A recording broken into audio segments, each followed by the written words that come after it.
It's time for the Rick Smith Show. Now, here is the voice of the working class, Rick Smith. And welcome, brothers, sisters, working class heroes. This is the Rick Smith Show. Thanks so much for being here today on the big program. Lots to get to, lots to talk about. Oh, what a day it's going to be. Yes, sirree. Big fun on the horizon. Interesting today, saw the Jake Tapper. Jake Tapper went on a podcast, said, he decides. He gets to decide who he puts on his show. And what he said is, it's basically anyone he disagrees with on the January 6th thing. He says, quote, it's not a policy that he's not going to have Republicans who continue to push the election fraud conspiracy on his show. It's not a policy, but it's a philosophy where I don't want to deal with it. He said, there are about a third of House Republican House caucus that I'm willing to book. I could name them if you want, he says. This means, I guess, no Kevin McCarthy, no Steve Scalise, no Elise Stefanik going to be on the State of the Union with Jake Tapper. And look, I don't disagree with Tapper. I don't disagree with if you're going to bring people on who are going to lie to you, who are going to push something that is horribly destructive. I'm not going to share the airtime with you. And I don't, and I won't. I won't either. But now we find out, and this is one of those weird things, again, that you go, well, his people tried to book Josh Hawley, Sedition Fist, I guess like 16 times. Stefanik, I guess, tweeted out an email that she had gotten from one of the producers at CNN. And, it's like, okay, I like Tapper's philosophy, but here's the thing. If CNN says you're going to put them on, you're going to put them on.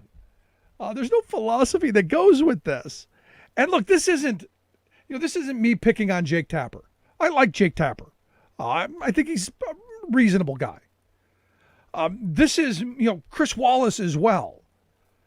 The reality is, I look at Wallace. Wallace occasionally presses somebody, not often. He's usually right in the talking point realm. Once he did fact check Trump once that I remember. But, at the end of the day, Wallace is just the guy to give Fox News the Wallace name. His father was freaking Mike Wallace. It might as well be, go back to the old days of Walter Cronkite. His job is to make people think that Fox News is actual news. It's not. It's propaganda. And it's one of these moments where you just go, what is the mainstream media? What is mainstream news? What can these people do? What can, Cuomo or Tapper or Wallace or Bear or, the goofballs on the rest of the Fox News channel? What can they do? How far can they go? What can they write about? What can they cover? Better fall in the line. Better not veer from between the lines. And the reality is our news media is bought and paid for. And I say this all the time, we have a corporate controlled media. We hear the left go, oh, well, there's the corporate controlled right-wing media. And there is a right-wing media. And then the right goes, no, it's that mainstream liberal media. And you go, mainstream liberal media? You mean the corporate media? Are you calling them liberal? Well, yeah. CNN, MSNBC, those are liberal. No, you see, understand. They've got the same kind of hopes and wants and dreams and aspirations that Fox and all the rest of them have. They want tax cuts too. They want to protect their slice of the pie just as much as the other ones do. It's about ratings. It's about numbers. It's about Well, it's about feeding the red meat. And you don't get much real thought there. And look, I don't see those as news channels anyway. They're opinion channels. They analyze what might be news. They analyze situations. I have people all the time go, well, Rick, you're a news program. And I go, no, this is not a news program. If you're coming here to get hard news, you are sorely in the wrong spot. I talk about the news. I talk about what's going on. I analyze it the best I can. I share my thoughts on it, and I hope people will share thoughts back. And a lot of people seem to agree with what I think and how I analyze things. But I'm not news. And we have a really twisted kind of view of what is news.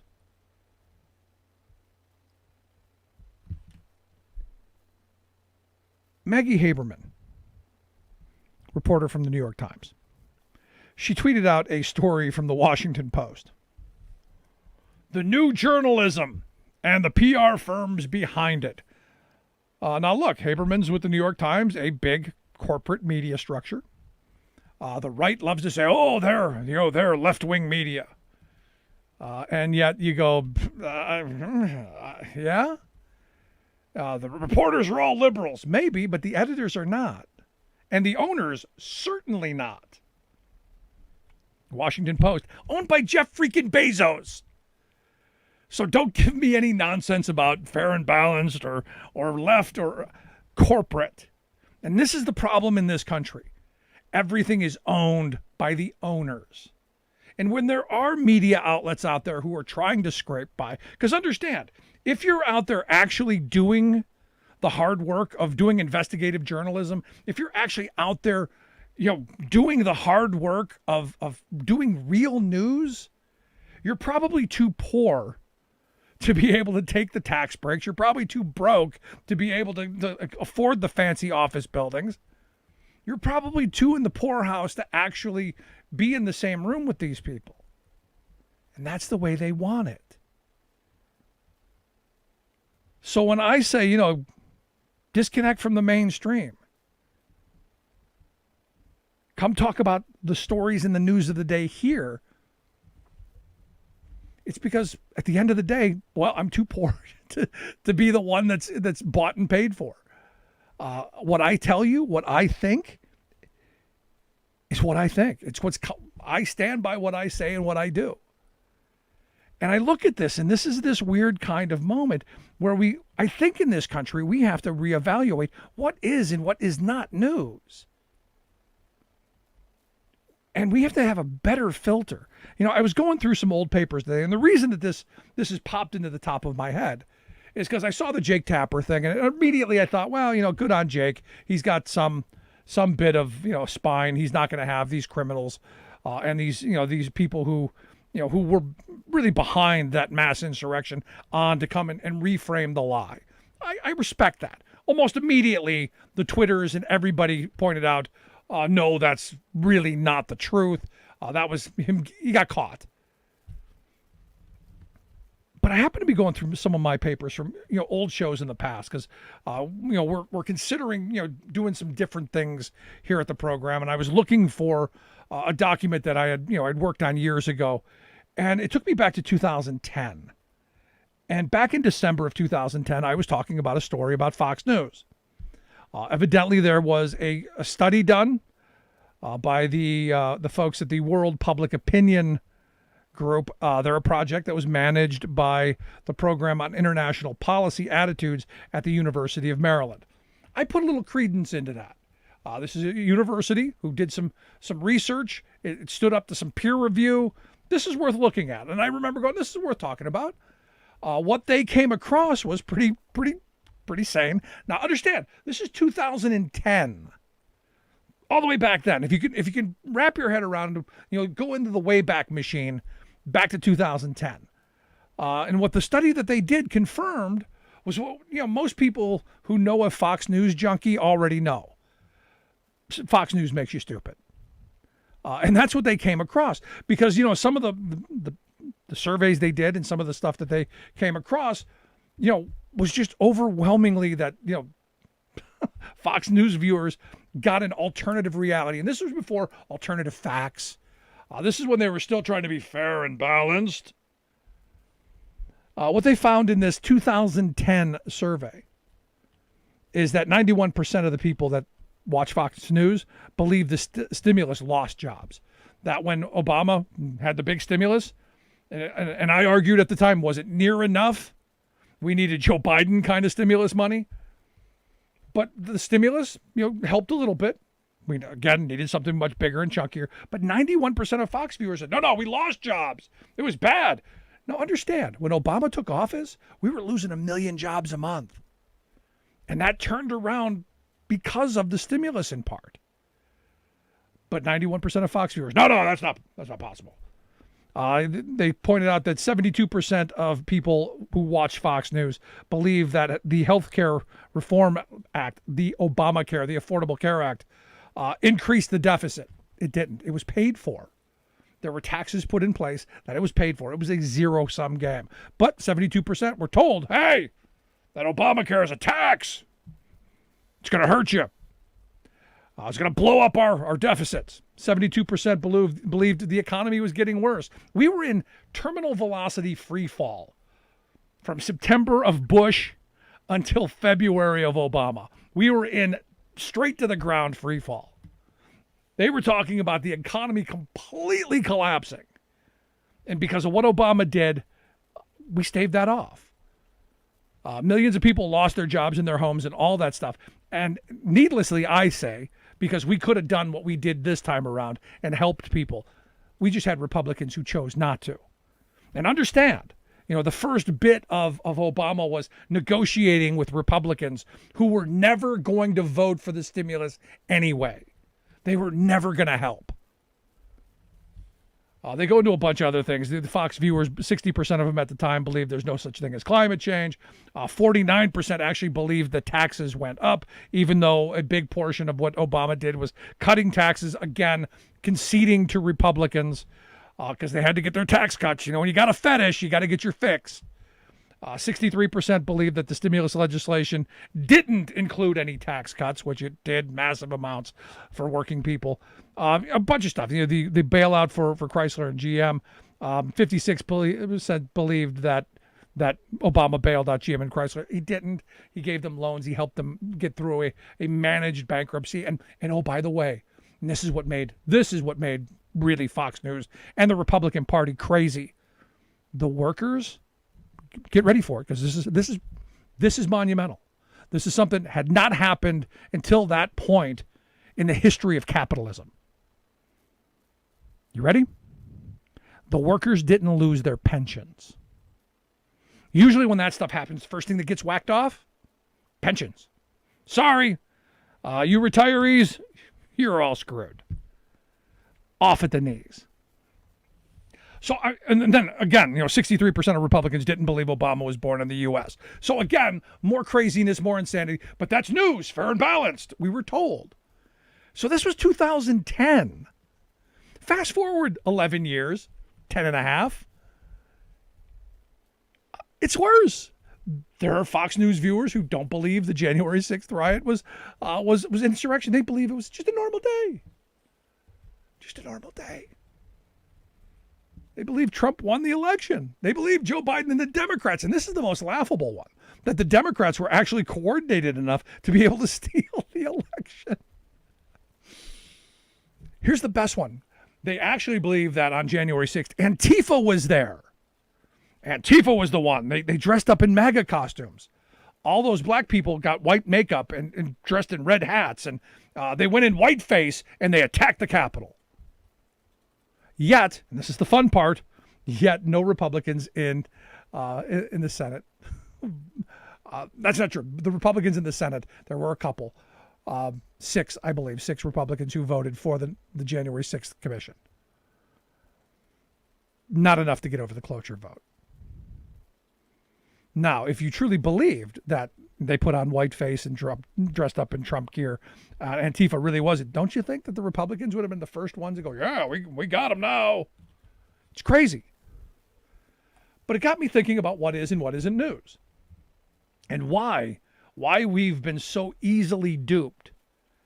And there are studies out there about the differences of the right and the left, and the way people think and the way people, the surveys that have come out are, the Fox News, average Fox News viewer is easily duped by fake news, because as long as you're playing into their preconceived notions about something, like Obama wasn't born in the U.S., he was Kenyan. And, Michelle Obama is not really a woman, she's a man. And then you start going down this rabbit hole of all of the insanity. It's easy then. If you can go from, Michelle Obama's a man, Michael Robinson's her name, she played football. You can easily go from there to what you saw on January 6th on TV, a major insurrection, a major attack, a domestic terrorist attack on our soil. You can easily go to, those are just good people having a day at the rally. If you can take one, you can easily turn that into another, and you can then take those people anywhere, and that's a problem. I look at the right, which the right has done a masterful job of creating news outlets. Every right-wing group, every think tank, everyone's got a news arm, and they're all out there promoting their kind of news, which is, of course, their spin on whatever topic or whoever's paying the bill. And it's our job. It's our job to see through the BS. It's our job to go, no, that doesn't pass the smell test. The problem is we've gotten used to a certain kind of smell. And I guess depending on which smell that you've become accustomed to is what you start going, it's okay. Now understand, none of this is new. We had yellow journalism in the past. We've had corporate owners who have done all of this stuff in the past. The difference is we were smarter. I know we like to pat ourselves on the back and say how wonderful we are and how smart we are because, we can make self-driving cars and, we can make machines that flip burgers or pick your nose. We're not that smart because we're not figuring out that the lies that are right in front of us are there to keep us stupid, to keep us voting for our team. And right now, the Republicans are much better at it. In fact, they're masterful at it because they've convinced people to believe that Donald Trump is coming back in August. That is crazy. Love to hear your thoughts. You can email me, rick@thericksmithshow.com. I'm going to take a quick break. When we come back, Joe Biden's done something on the labor front I find quite interesting. Right back after this. More American than workers standing up, and the union gives them voice to win. On the Rick Smith Show. I'm Rick Smith, and this is Labor History in 2. On this day in labor history, the year was 1946. That was the day the Detroit Free Press reported that a grand jury had been convened to investigate the severe beatings of 4 Briggs UAW Local 212 officers over the previous 15 months. Recording Secretary Ken Morris had been the latest victim. He was brutally beaten May 31st behind his home. Arthur Vega, leader of Local 212's Flying Squadron, was viciously attacked by thugs in March of 1945 and suffered a broken arm and other injuries. Next, Local 212 Sergeant-at-Arms Roy Snowden was clubbed on 2 separate occasions, suffering permanent injuries. Then, in October 1945, Janora Dollinger, heroine of the 1937 Flint sit-down strike and founder of the Women's Emergency Brigades, was beaten so severely as she lay sleeping that she was hospitalized in critical condition for weeks. Since her Flint years, Dollinger had become active with Local 212. She served as a leading member on the union committee established to investigate the earlier beatings. Both the local and the international led investigations into the beatings and offered sizable rewards. Union militants noted the beatings benefited the company, to be sure. Briggs had fired all 4 victims at one point or another for union activity. Strike preparations had been underway when Morris's wife found him with his head cracked open. The UAW waited for the grand jury's findings. By year's end, another Local 212 shop steward had also been beaten. By 1951, union officials demanded a second grand jury investigation. They accused Briggs of awarding a lucrative scrap contract to a local mob boss, Carl Renda, in exchange for anti-union thuggery. No charges were ever brought against the company, which insisted the violence stemmed from intra-union disputes. Welcome back to the Rick Smith Show. Now, here is Rick Smith.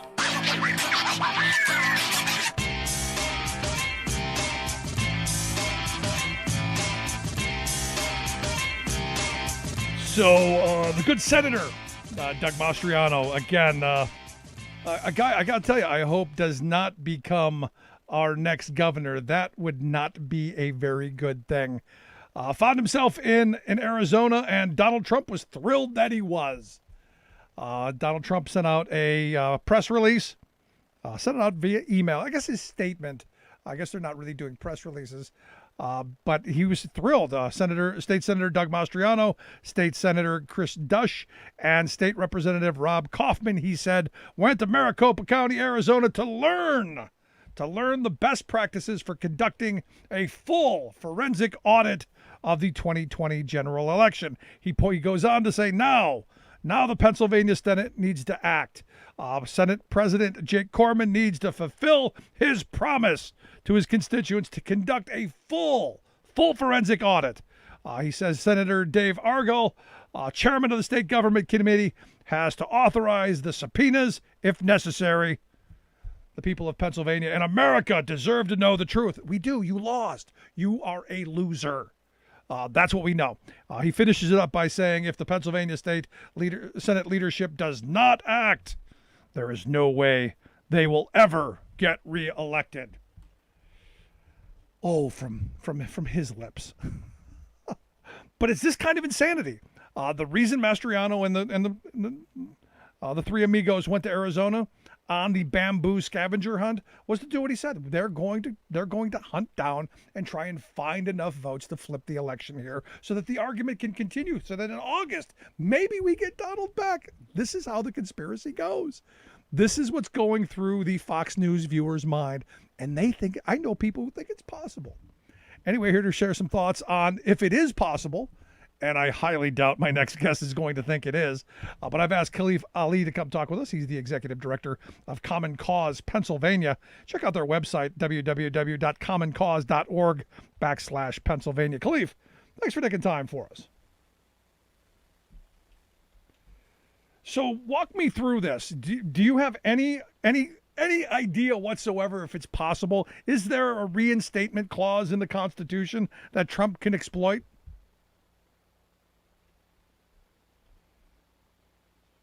I can't hear him. Where'd he go? Khalif, you there? Sorry. Yeah, I can't imagine there being a clause. Unless I've misread the Constitution, which I don't believe I have. There is no way that could potentially happen. So no way that there's no reinstatement clause. There's no, there was a mistake clause. The election's been certified even after the insurrection on January 6th. No way Trump could be president. That's what you're saying? That's what I'm saying. Even if there's another insurrection and Mike Flynn is right and we overthrow the government like Myanmar and we install a dictator? Well, if there's an installation of a dictator, that might be another question. But no, this is over with, and we all like to move on from this. No, I got to tell you, I find it laughable. I think it's hysterical. If it weren't so dangerous. Because you're talking to the mentally diminished who actually believe this is possible. Mm-hmm. So, he's not going there with me.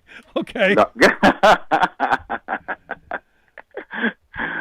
I think it's the responsibility. Well, I know it's the responsibility of elected leadership not to feed into the big lie. Right. So I will say that. And this is where this takes me to Doug Mastriano, who went to Arizona for the big bamboo scavenger hunt, right? And to bring back best practices on how they can make Pennsylvania look like an embarrassed fool, like Arizona has become. And look, I welcome it. Yeah, I do too. So Rick, we already have a process in place. It's called a risk limiting audit that was piloted here by the previous Secretary of State. It's not complete. 4 counties didn't participate, but the results were promising. So we still have an incomplete process that we need to address before it won't be around. It won't be focused on the presidential elections. We'll be talking about the November elections, if anything. Right. Look, because I think the one thing that everybody agrees on, I think we all want to have the most secure ballot possible. Absolutely. Now, I don't know that all of us agree that we want fair and free and open elections and ensure that everyone has the right to vote. But at least I hope that we get to that point. Yeah. So that's why I didn't go there with you. I do think, in terms of there's a way to address people's concern without feeding into a false narrative, right? We can talk about some inconsistencies that may have occurred because the election code hasn't been changed since 1937. We can talk about that and what that means and how we can get better as a state. It doesn't mean rip down an entire law because people are feeling as if they were robbed. Now, what's coming out of Arizona is they're trying to now not look as crazy as they've looked over the last couple of weeks. Right. They're trying to say, no, we're not really going to try and overturn the election. No, we're really not going to try and usurp the count. But we're trying to find X, Y, and Z of how they can limit people's access to the ballot box by claiming this happened or that happened. Right. And we just lived through a couple of months of Rudy Giuliani and Sidney Powell and the rest of the clown car of Trump attorneys making all of these wild accusations in public of this fraud and that fraud. Yet when they went into the court of law, they didn't bring any of that with them. But their base still believes all that stuff happened. True. If you read any of if they bothered to read any of the transcripts from some of those hearings, the judges were outraged that these cases were even brought before them. It was a waste of taxpayer money. It was a waste of the court's time, and it's pretty much over. It's over with. This is settled, and we need to move on. Yeah, but there are people in this state who are not, which is why I think it's important that we focus on someone like Mastriano, because I see him as someone who is very dangerous. Mm-hmm. There's someone said to me that how did he put it? It was one of these things that we're looking for perfection, and there are some people who will dive to depths that none of us will go to. I see him as somebody who will go to the unimaginable depths of deceit to get whatever he wants. Sure. And this is part of that. And this is what's frightening to me. Mm-hmm. So, one of the things that we are very concerned about is this idea of any elected official who still is challenging the results of the election and therefore calling into question one of our strongest institutions, which is voting. Right now, research is telling us that too many of us believe that American democracy we're having diminishing confidence in American democracy being able to resolve some of our larger issues. Right. And I just think that decisions like these really contribute to that diminishing confidence, and is really truly dangerous. Can you look at this election and go, this was a fair election, this was a secure election, there wasn't any fraud in this election? I can absolutely say that, and there's a number of other independent entities that have said the same. Was it perfect? No, but you don't have to have a perfect election to prevent fraud.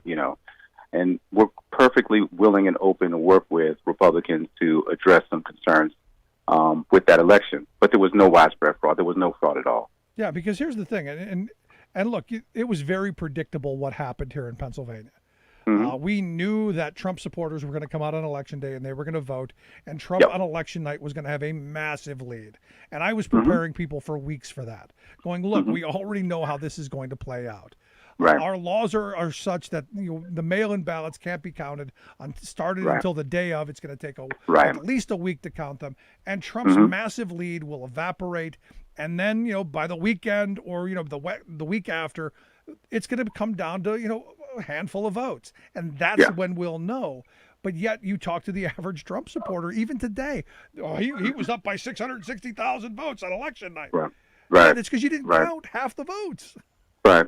Just the Republicans didn't allow for pre-canvassing, so we couldn't get a good feel for what the mail-in ballots were until the day of 7 a.m. on the day of election.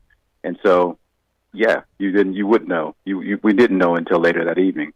Right. So the reason I bring that up is because one of the things that and I'm going to put it down the right and generalize, because every Republican that I've talked to is now against mail-in ballots.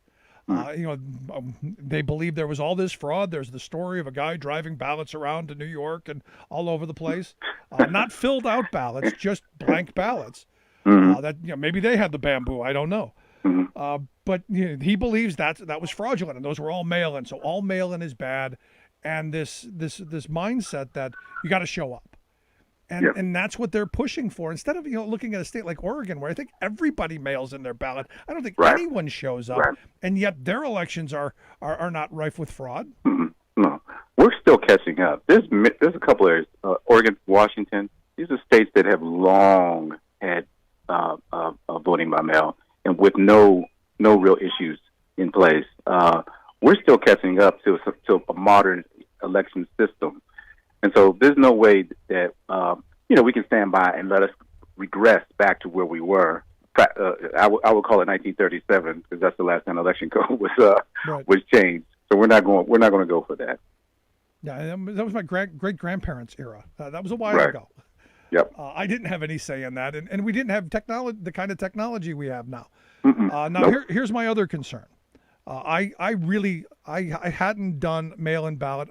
I did an early ballot once because I was going to be out of town, but I handed it back to the person at the election office when I did it.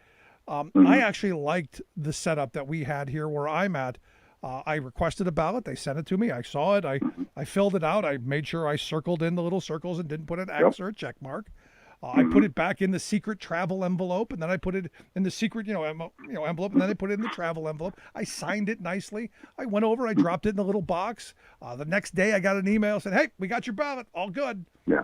I was actually really happy with that because one, I knew they got my ballot. Two, it's a hand paper ballot, hand marked paper ballot that can be counted time and time and time again. Yes. I liked that. Yeah. It's a great process, and for most people, that's the way it went. I had a bit of a hiccup. I didn't get my ballot, but I was easily able to go to my polling station, let them know what happened, and voted. Basically the same way. They pulled out a paper ballot, and I did the same thing there and submitted it. It's a great process, and there are too many people who can benefit from it for us to even think about changing it. Yeah. Now I keep coming back to this. We seem to be so divided on this issue. Is there any way forward that we're going to pull people back together? Because look, you said it before. You can't undermine the sanctity of the ballot box. I want everyone to believe that their vote is counted, that it matters, and that there aren't people stuffing the box, or there isn't, Russian hackers, changing vote totals. That there is, some sanctity to that ballot box. Do you see any way, given the kind of polar situation we're in, that happens? Well, we have to get back to a point where we understand what democracy truly is, Rick, right? It's not about if I don't get what I want, democracy is broken. That's not the way democracy works. It may be that, I don't get the outcome that I wanted. There are some things that need to be discussed. There are some things we all need to talk about, but we don't rip down the system because I'm dissatisfied with the outcome. Yeah, I've never gotten what I wanted. Right. I mean, my mother always, said, get used to not getting what you want. It's going to be rare when you do. Yeah. So that has to be the starting point. We have to be able to come to a common understanding for what democracy really is, and then start from there. I think we can get there, Rick. As long as we think, as long as we're realistic and we're honest about what happens during these events. We have to be honest. And for me, holding people like Doug Mastriano, and I know it sounds like I'm stuck on him because I am. This is a state senator who was at that insurrection and encouraging people to go in the building, encouraging people to do the things that they did, and it's all documented. It's all there. He organized bus trips to go there. I'm struggling with him being a guy who potentially could be our next governor. Well, I honestly don't believe there's a chance that he's going to make the cut. The antics, the insurrection, all of the things that you listed are on the minds of a lot of Pennsylvanians. Believe it or not, I've been having a lot of conversations, and there's some concern about that. And we have to be able to hold our elected officials to a higher standard. And because of the diminishing confidence that I spoke of earlier, I would even increase that standard. These decisions that our elected officials are making are critical right now. They're critical because we're talking about belief and non-belief in our political system as it stands. Yeah. Now, I had a guest on this week who talked about this ERIC voter purge system that Pennsylvania possibly could be signing on to. Do you know anything about that? I don't, but I can't imagine that happening here. We still have a Democratic governor who really hangs his hat on the voting bill and voting in general, voting access in general. So it'll be a hard pitch to get anything past Governor Wolf. Yeah, that's my hope. But I see all of this legislation that you see in places like Georgia and Texas, and all these places passing these voter suppression tactics. And the fear is that at some point maybe that's Pennsylvania's future, and it's something that I've committed. You got to fight against, because once you lose access to the ballot box, you lose this wonderful experiment of self-rule ends. Absolutely. And that's the main thing about bringing awareness to it and getting people active and engaged in this process and letting them know that this is happening. He did take that trip, he was at the insurrection. He did hire buses to go down there. Those are things that we were constantly getting out to our members and to citizens throughout Pennsylvania. They need to know and they need to be engaged in it. It comes back down to education. And one of the first places I hope folks will check is commoncause.org/Pennsylvania. That's your website. Outside of going to your website and signing up for your newsletters and your actions, what do you suggest people do? Got about 30 seconds. What are you telling people to do? I'm telling them, so we're doing a series called Demystifying Democracy right now. And I'll just say this really quickly. The basis of it is to help people understand that what we're seeing in democracy now is not to be normalized. This isn't normal. This isn't great. This isn't true democracy. We can get there together, but we have to understand that we need to refuse to normalize what's happening with Doug Mastriano and anyone else who is challenging the sanctity of our democracy. Good stuff. Khalif, I appreciate you taking some time for us. I hope you'll come back again. And I won't put you on the spot next time, I promise. No problem. I enjoyed it. Look forward to talking to you again, Rick. Outstanding. Thanks so much. Khalif Ali, Executive Director of Common Cause PA. Make sure you check out their website, commoncause.org/Pennsylvania. Quick break. Right back. Stick around. You're listening to The Rick Smith Show. Remembering that united we bargain, divided we beg. Rick Smith.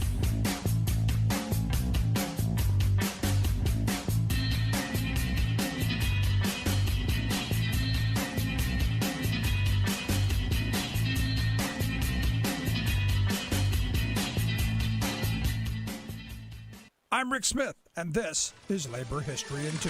On this day in labor history, the year was 1904. That was the day when 900 Wisconsin papermakers walked off the job from Appleton to Menasha, from Combined Lakes to Neenah. They were members of the International Brotherhood of Papermakers. At the turn of the 20th century, paper mills were an important industry in Wisconsin. The workers in these mills toiled long hours under grueling and dangerous conditions. According to historian Robert Azone, quote, many had fingers cut off, arms burned, and bodies mangled by the open machinery and the hot rolls and felts in the mills. The workers started organizing into unions and conducting work actions, but they had little success bargaining with the mill owners. In the Wisconsin River Valley, the workers on the night shift were especially frustrated about having to work on Saturday nights. They wanted a reduction in hours and an end to the Saturday night requirement. And on this day in labor history, the union called for a strike to begin that Saturday evening at 6 p.m.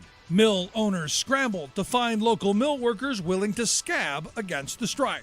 But they had little luck. The strike began and the workers walked off the job at 11 mills. For 10 days, things for the workers went well and the strike was peaceful. Then the mill owners brought in replacement workers from out east. Skirmishes broke out between the scabs and the strikers. The scab replacement workers had taken away the leverage that the striking workers had had against the mill owners.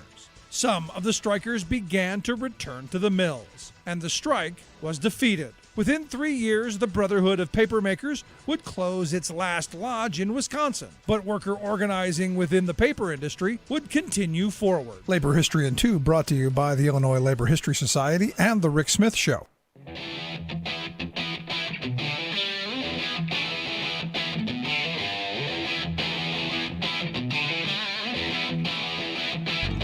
Welcome back to the Rick Smith Show. Now, here is Rick Smith.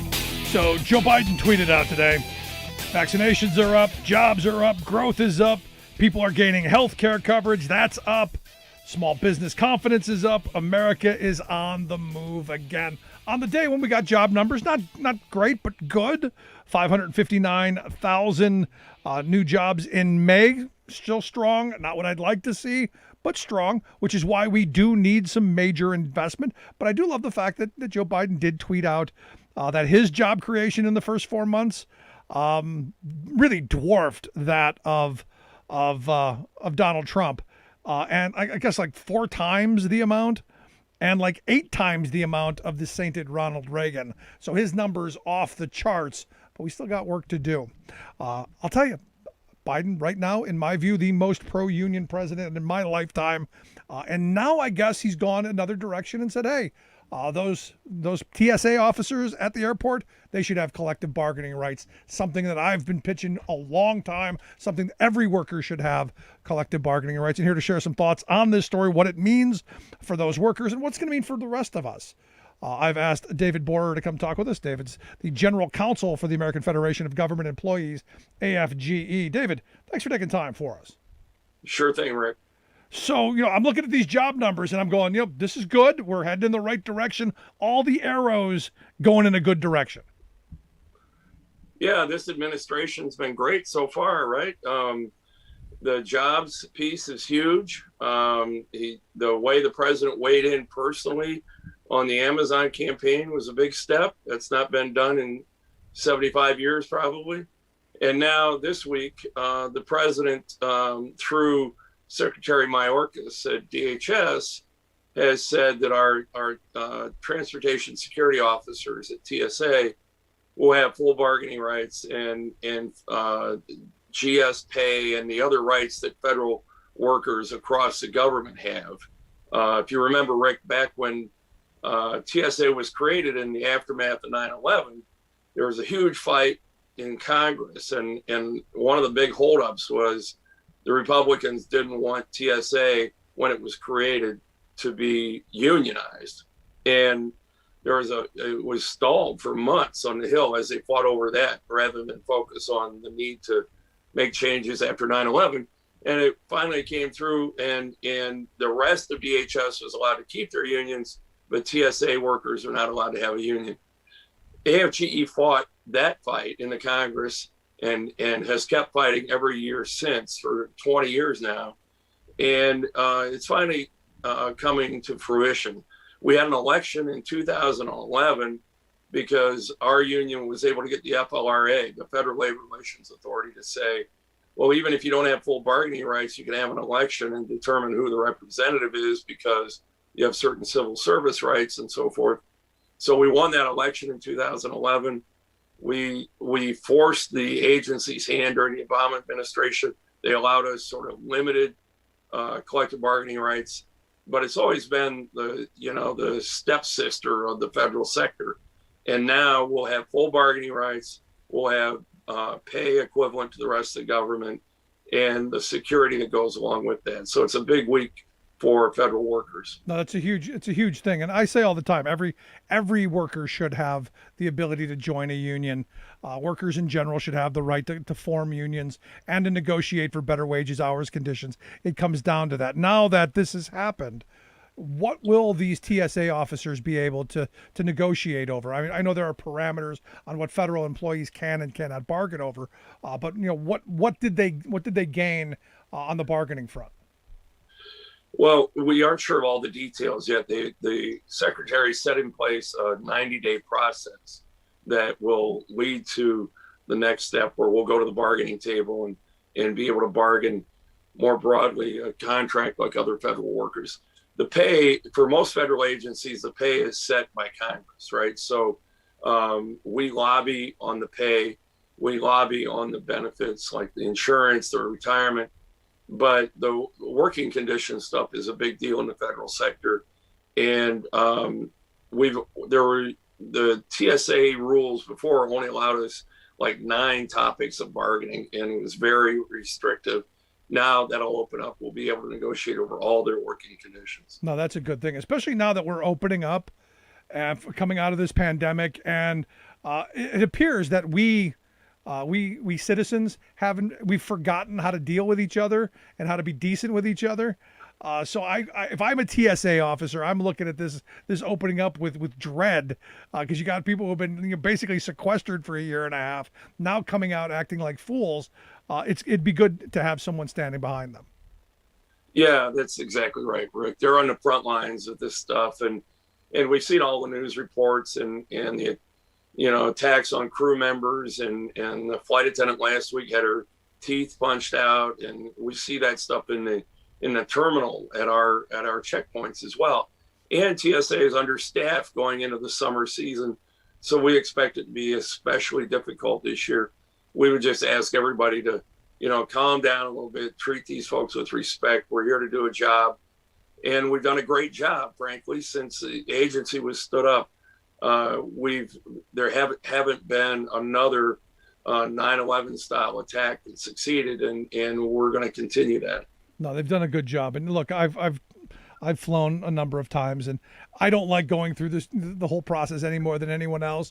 But at the end of the day, the poor guy who's doing his job, he doesn't control what's supposed to happen. He's just there to make sure that the thing runs. He didn't make the decision, so beating up on him does absolutely nothing other than make you both miserable. Exactly. It was ironic during the government shutdown, the TSOs had to come to work for free, because with the government shutdown, they weren't allowed to spend any money, but national security required us to still be there. And our officers reported to work every day and still did their jobs. And the irony was, during that period, when the public understood from the news reports that our people were coming to work for free, they said the public never treated them so well. The public was aghast that they had to come to work for free, and the public was really there for them and treated them very well. We'd like to see a return to that. We're just doing our job, like you said, Rick. You'd like to see a return to them being nice, not them not getting paid. Exactly. Because I have a friend who was a teacher for years, and she said, parents and the public were never so nice to us when we were poor, before we were organized, before we were asking for a living wage. They would bring us apples every day and treat us wonderful. But the second we said, we'd like a pear, please, boy, then we became the pariah. And sadly, that happens in a lot of cases. It really is sad. And I used to represent teachers, so I know that all too well. They're treated as heroes when they throw themselves in front of a, mass shooting incident. But the minute you ask for a nickel more in pay, it's just they're a bunch of communists, right? Yeah. So, or healthcare, or a reasonable security in your retirement. Yeah, bridge way too far. Now, I understand this is going to affect 46,000 TSA officers across the country. Is that right? Yeah, it's a big workforce, 46,000. We're at about 400 different airports around the country. And, they're doing the job every day. Now, is this going to be, I'm not sure how your contract is negotiated. Is this a master contract? Is this place by place? How are they represented? It's a master contract nationwide. But remember, the federal sector is an open shop, right? So it's essentially a right to work operation. And, we have to sign people up. So we're proud of the fact that at TSA, we've signed up a majority of the TSA officers. In some airports, like I was just on the phone with some guys at Philly, we have like 90% penetration at the Philly airport. All those TSOs support the union, but it's a constant, organizing battle. You gotta keep doing your job as the union, making it real for people every day in the workplace, and they respond to that. So we've had great success there, but we also expect now with this new ruling from the secretary, we expect to be able to organize 10 or 20 more thousand people coming up here. Yeah, I was going to say this is a big win for you guys, because you guys have been really hammering on this for a while, and it shows that you stick to it, you keep moving, good things happen. And because I talk to public sector workers, I say, look, at the end of the day, you want those better wages, hours, and conditions, you need to make the union strong, and you need to have longevity in your contracts. The reason conditions are really good in some other places is because they've had long-standing contracts that they've progressively made better each opportunity. They get to renegotiate them, and this is no different. That's exactly right. We've got TSA is still one of our newest big units, but like the VA, we've been in the VA for decades, and we have 120,000 members in the VA system. That's our best contract. That's our best, most mobilized group, and they do a tremendous job for those folks in the VA. Let me turn this around a little bit, because I know the right wing's going to lose their mind. I can already hear some of my anti-union, no rights at work folks, their heads exploding, going, what? They're going to have collective bargaining rights? They're going to have protections on the job? We're going to be unsafe. They're not going to do their job. They're not going to show up. It's going to be horrible, David. Yeah, I had that argument years ago with Caputo or one of those guys on Fox. It's always the same song, right? But the reality is, this union makes these workers better public servants. Federal sector workers swear an oath to do their job, and they take that oath very seriously. A lot of the TSA folks will tell you they quit what they were doing after 9/11 to come to work for TSA, because just like you hear a lot of folks say, well, they joined the military after 9/11 because they wanted to serve the country. A lot of our officers the same way. It was their way of serving their country after what we saw on 9/11. Yeah. And that continues to this day. No, and look, you've got to honor that as well, because look, at the end of the day, they are trying to keep the country safe from another 9/11 style attack that we hope never ever happens again. And we keep good people on the job. Hopefully that won't happen. Now, going back to Biden making this decision. He's done an awful lot of things to undo the damage of the former guy that was directed at your members and at your union, that Biden has kind of walked back. How happy are you with the speed at which that is happening? Because I know you can't just flip a switch and it all goes back to the way it was. But we've had Phil Glover on the program over the last couple of months who said, this is moving, not as fast as we'd like, but it's moving. Right. How are things progressing? Yeah, I think Phil said it right. It's never as fast, right? We suffered through that 4 years, barely came out alive, and you really do want to flip the big switch and have it go back to normal. But it is getting back to normal, and to Biden's credit, we made it a priority during the transition to say, look, the Trump executive orders slashed our, and this is not just TSA, this is across the government, slashed our due process rights, reduced our collective bargaining rights, and slashed our union rights to things like access in the workplace and the ability to present grievances and things like that. Just shredded, right? And that was by executive order. Our union went to bat, fought that. We got it enjoined in federal district court. There was a 3-year battle in the courts, but it went into effect.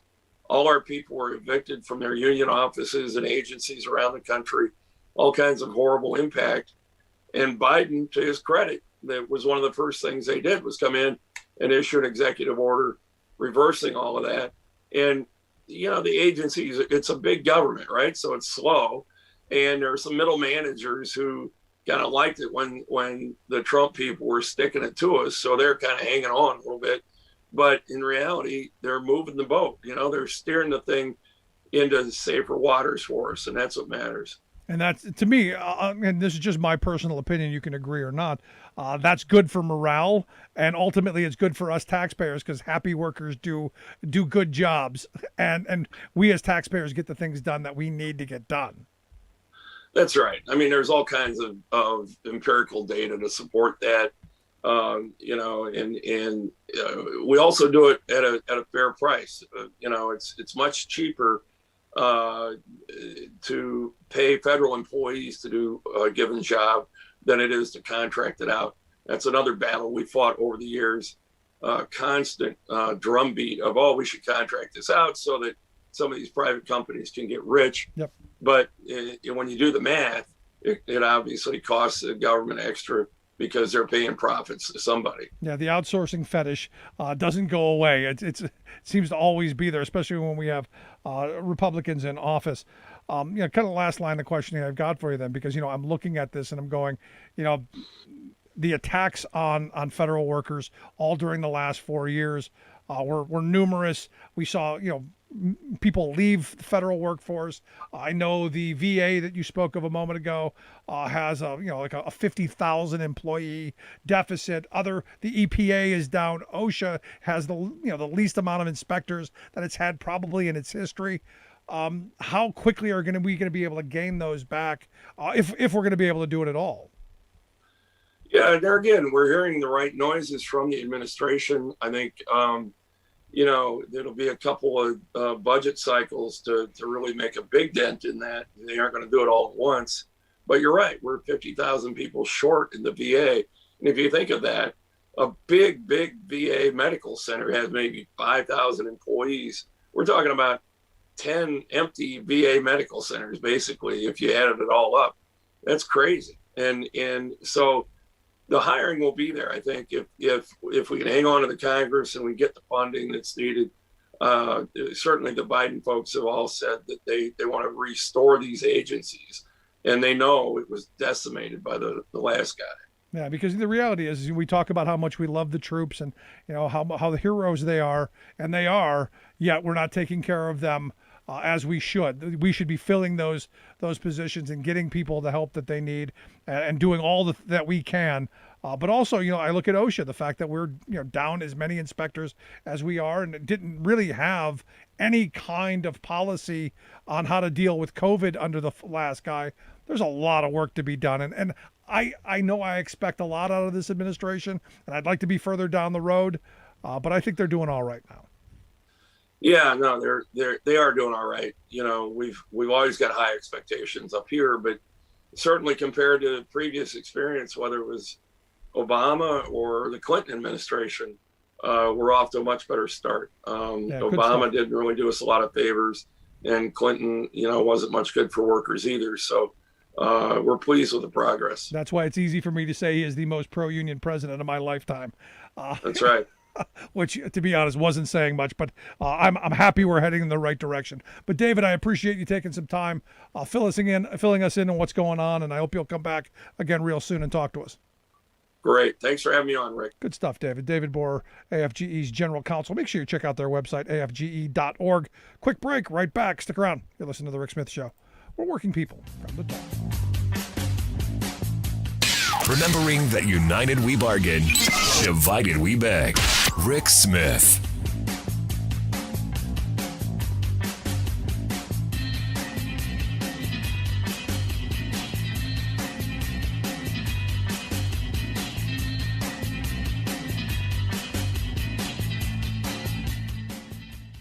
I'm Rick Smith, and this is Labor History in 2. In the past few years, you may have seen news stories about efforts to raise the minimum wage. From the Fight for 15 campaign to various state-based campaigns, raising the minimum wage has become an important campaign for workers. But do you know where in the United States the minimum wage started? Well, it began more than 100 years ago. And on this day in labor history, the year was 1912. Massachusetts passed the very first minimum wage law. Earlier that year, the Bread and Roses strike had brought national attention to the deplorable working conditions of women and children in the textile industry. This served as one of the motivating factors for the legislation. Massachusetts' new law only applied to women and child labor under the age of 18. In fact, it did not even set an actual minimum wage. Instead, it set up a commission to investigate the wages paid to employees in different industries. The job of the commission was to determine whether the wages paid to a substantial number of such employees are adequate to supply the necessary cost of living and to maintain the worker in health. From this beginning, the call for a minimum wage grew. 17 different states and cities followed Massachusetts' lead, passing their own minimum wage legislation. But these early laws were often challenged in the courts and ruled unconstitutional. It was not until more than a quarter of a century later, with the 1938 passage of the Fair Labor Standards Act, that a national minimum wage became a reality. The first national minimum wage in the U.S. was set at 25 cents an hour. The minimum wage reached its maximum buying power in the year 1968, and since then, the value of the minimum wage has steadily declined. Labor History in 2 brought to you by the Illinois Labor History Society and The Rick Smith Show. For more information, go to laborhistoryin2.com, like us on Facebook, and follow us on the Twitters at Labor History in 2. It's time for the Rick Smith Show. Now, here is the voice of the working class, Rick Smith. It's time for the Rick Smith Show. Now, here is the voice of the working class, Rick Smith. And welcome, brothers, sisters, working class heroes. This is the Rick Smith Show. Thanks so much for being here today. The Wingnut Week in Review with our all-star panel. Cannot wait to get around to today's discussion with our good friend, the Professor Brett Pransky, Democratic Coalition Scott Dworkin, and of course the fabulous reporter from RawStory, Sarah Burris, as we dig into all of the GOP hypocrisy, the QAnon quackery, and of course the Trump delusions. Guys, thanks so much for being here. Happy Friday. So here we are. Yay. Another week down the drain and more delusion coming from the Trump folks, because I guess now it's August. Trump will be reinstalled, going to use the reinstallment clause in the Constitution. Sarah, thoughts? Is this going to, when August passed, will it be December and kind of like the 80s when the end of the world was coming? It feels like waiting for Godot, at the very end of the play. They're standing there at a crossroads and they're like, okay, let's go. And they're like, yeah, let's go. And then they don't move. That's sort of how I feel about the way Donald Trump has become. And now it's the one thing about August that is making me a little bit more nervous than normal crazy threats from these folks is that people like Michael Flynn and others are talking about a coup. And then Donald Trump says August. And so I'm a little bit nervous that this means, okay, there's going to be another act of violence in August. So it's like one of those things where you're like, looking for a island I can go hop to in August.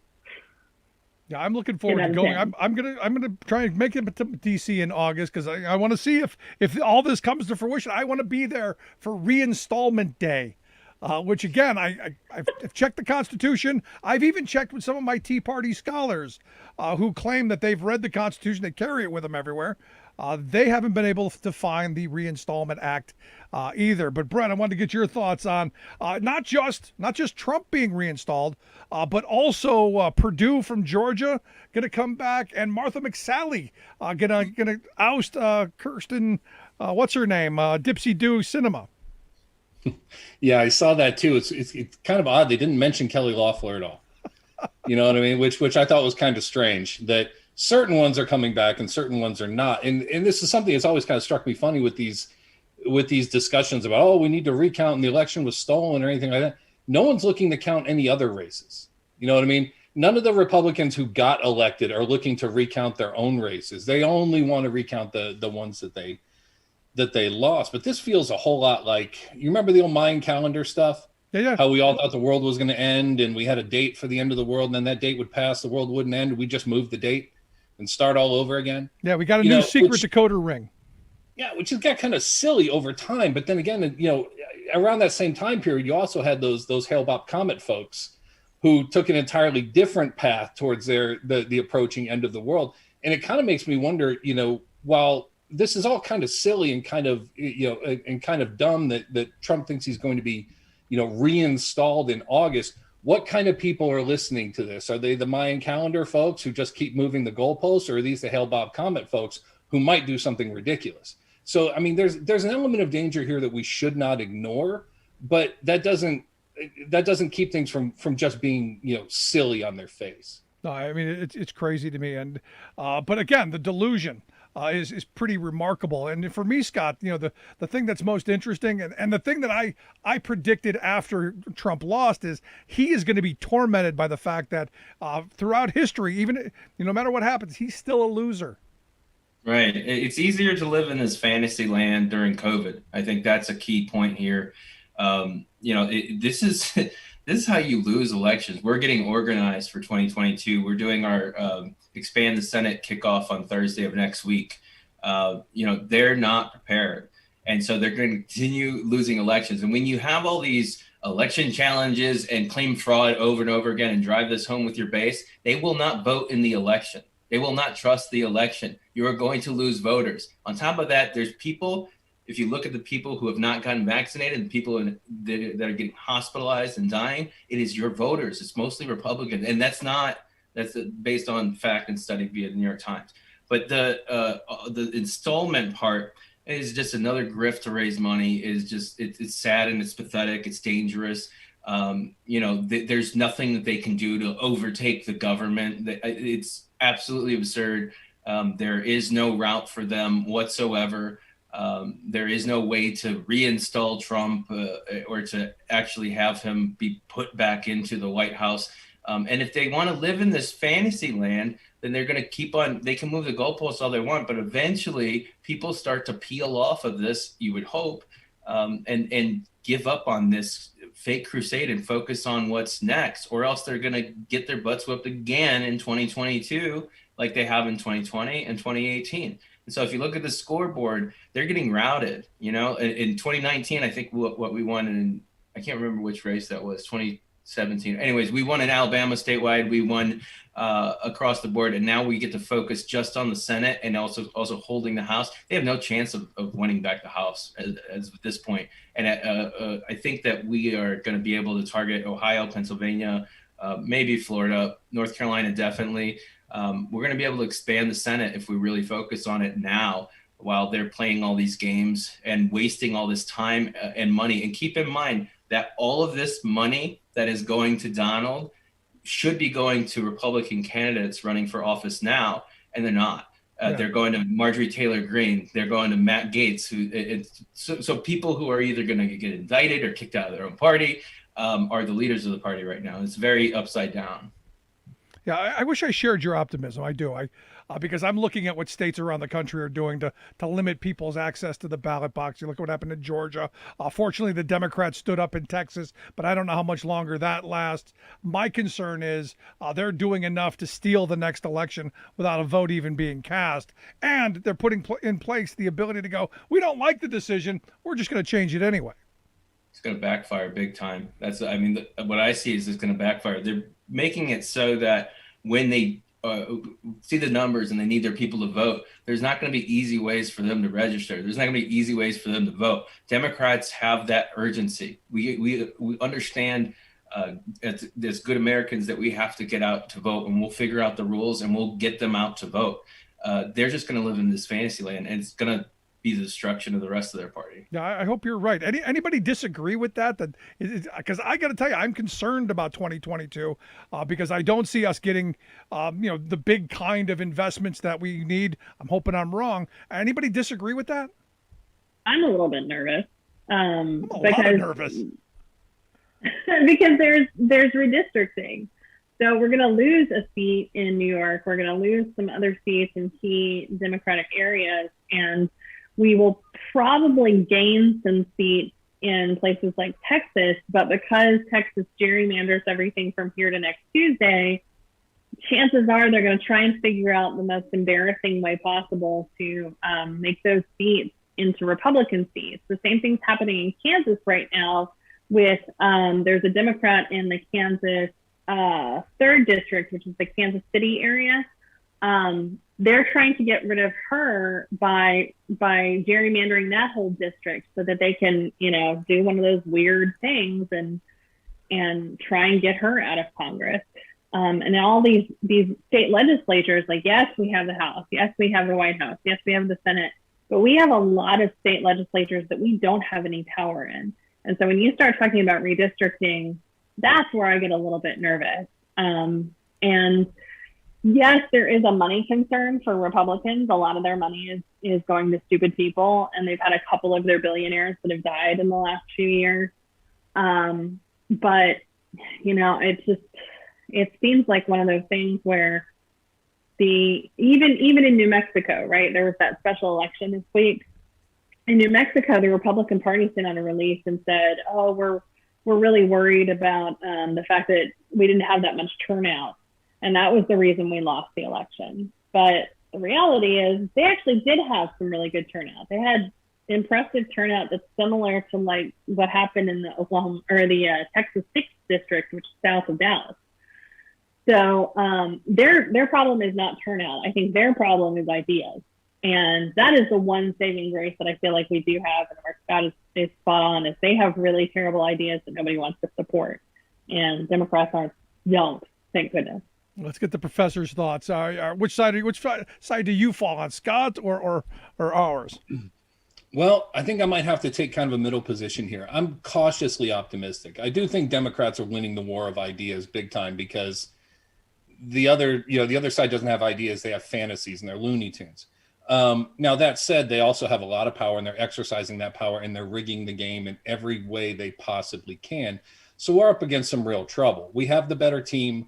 We have the better ideas, but we're playing on a tilted field, and that can be kind of difficult. Now, if I were betting on it, I would bet that the Democrats probably come out on top in 2022.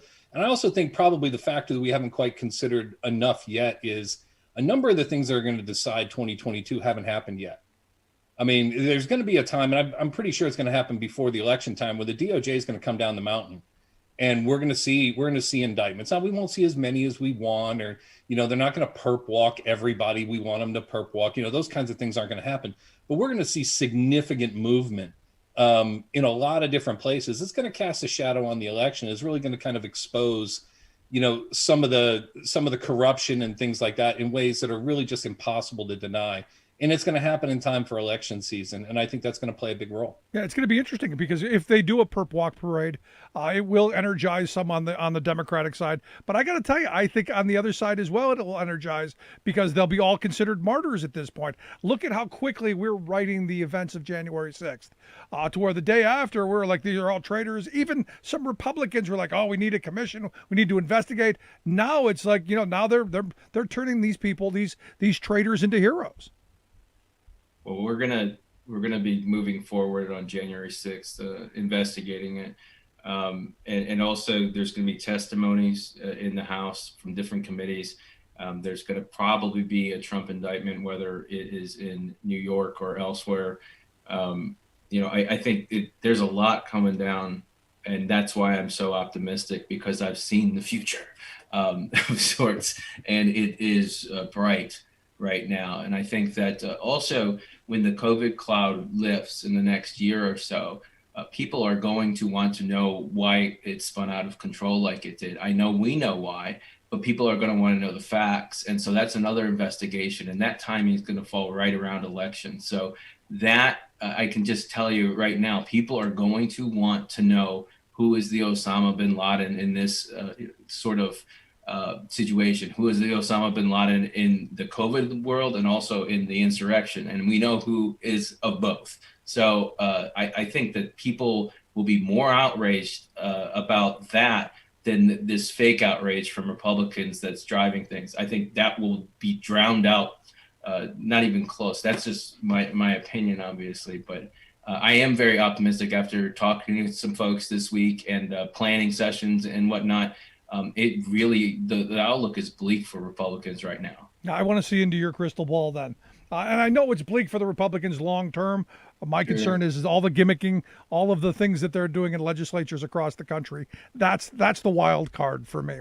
I'm assuming that we lose everything. I'm not assuming that we win anything. Like, I always go with the assumption of like worst case scenario. So like I may be smiling and this, but I'm not. That's not how I'm conveyed in the meetings. Okay, good, because we're in that same world together. Yeah, no. I'm freaking out as well. I see what's happening here, but I've seen some things that it overwhelms you with. There's just no way for them to defend themselves. And I think when we come out this week, I'm very confident that our campaign is going to stick, and it's going to be involving everything that we've needed. And we've been getting organized and vaccinated. So it's taken some time to really lift from that January 6th. A lot of us live in DC. A lot of us were affected by that personally. There was a terrorist attack in our town, and that was, 5 months ago. So there's a lot of things going on, and it's not just that. And so now is the time where we're actually able to kind of push back and get in that resistance sort of mode. And it's full speed ahead. And I think that'll be really exciting for Americans to see. And with that, we'll be able to do positivity and push things through. You'll see also our rollout for the Kill the Filibuster campaign, which we're finally launching this week as well. So there's a lot of things going on in our public pressure campaigns. I'm not sure if you knew, Rick, but they're very successful. No, you guys do great work. But I'm looking at the January 6th event and the fact that the commission, the January 6th commission was filibustered down. That's not going to happen. Real quick, I want to bang around the room and see what your thoughts on it. I'm actually on the point where I'm okay with it being shot down, because now the House can open up select committees and investigate the heck out of this. One of the things I didn't like about the commission was that there was going to be a hard end to it. I think this is time to Trump Ghazi them and to hold as many hearings as we need to get to the bottom of it. Sarah, I want to start with you. Thoughts? I agree with you. The rule that was negotiated with Republicans is that the commission would be finished, that the investigations would be finished at the end of this year, which just gives us like 6 months to do this thing. And that probably is not enough time. So the idea that now, Democrats have as much time as they need, it can go right up until Election Day. It can go well into early voting. That's probably the stupidest mistake that Republicans have made. And hopefully it will work out in our favor. I think too, one of the things that I hope Democrats do as we're doing these investigations is we need to have these things at a time of day when Americans are paying attention, when they're actually being able to watch these hearings, because I want this to sort of turn into an OJ trial kind of a thing. And it did with the impeachment trial. And so I hope we can kind of replicate that in the January 6th commission. No, absolutely something we need to do. Brett, real quick, thoughts? Yeah, it's a gift. I mean, they filibustered the commission, and it's a gift, because they were going to call it a witch hunt and say we're just out to get them and so on. They were going to do this regardless of what we do. So now they're just giving up the bipartisan piece of it. They're letting us do what we want with it. So it should be Benghazi times 10. And again, if you're going to be seen that way regardless, to use the old line from the West Wing, you might as well knock some bodies down with it. It's a gift. Take it. No, absolutely. And that's where my mindset was right from the beginning. I'm like, they showed you who you were. It's time to take the reins, open up some investigations, and really get to the bottom of this. And if this takes it through the election and into the next one, then so be it. Scott, I'm going to get your thoughts on the other side of the break. Going to take a quick break right here. You're listening to The Rick Smith Show. Right back with our all-star panel, Scott Dworkin, Brett Pransky, and Sarah Burris. Right back. Stick around. There's nothing more American than workers standing up, and the union gives a voice to win. On the Rick Smith Show. I'm Rick Smith, and this is Labor History in 2. On this day in labor history, the year was 1946. That was the day the Detroit Free Press reported that a grand jury had been convened to investigate the severe beatings of 4 Briggs UAW Local 212 officers over the previous 15 months. Recording Secretary Ken Morris had been the latest victim. He was brutally beaten May 31st behind his home. Arthur Vega, leader of Local 212's Flying Squadron, was viciously attacked by thugs in March of 1945 and suffered a broken arm and other injuries. Next, Local 212 Sergeant-at-Arms Roy Snowden was clubbed on 2 separate occasions, suffering permanent injuries. Then, in October 1945, Janora Dollinger, heroine of the 1937 Flint sit-down strike and founder of the Women's Emergency Brigades, was beaten so severely as she lay sleeping that she was hospitalized in critical condition for weeks. Since her Flint years, Dollinger had become active with Local 212. She served as a leading member on the union committee established to investigate the earlier beatings. Both the local and the international led investigations into the beatings and offered sizable rewards. Union militants noted the beatings benefited the company to be sure. Briggs had fired all 4 victims at one point or another for union activity. Strike preparations had been underway when Morris's wife found him with his head cracked open. The UAW waited for the grand jury's findings. By year's end, another Local 212 shop steward had also been beaten. By 1951, union officials demanded a second grand jury investigation. They accused Briggs of awarding a lucrative scrap contract to a local mob boss, Carl Renda, in exchange for anti-union thuggery. No charges were ever brought against the company, which insisted the violence stemmed from intra-union disputes. Welcome back to the Rick Smith Show. Now, here is Rick Smith.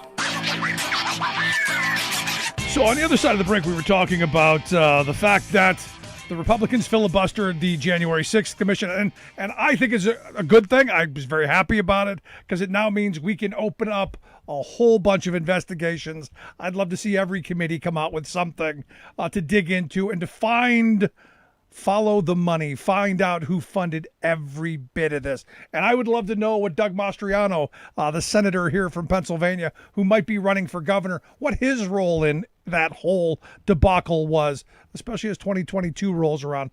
But I'm here with our all-star panel, RawStory Sarah Burris, the professor Brett Pransky, and of course, Scott Dworkin of the Democratic Coalition. Guys, thanks for sticking around.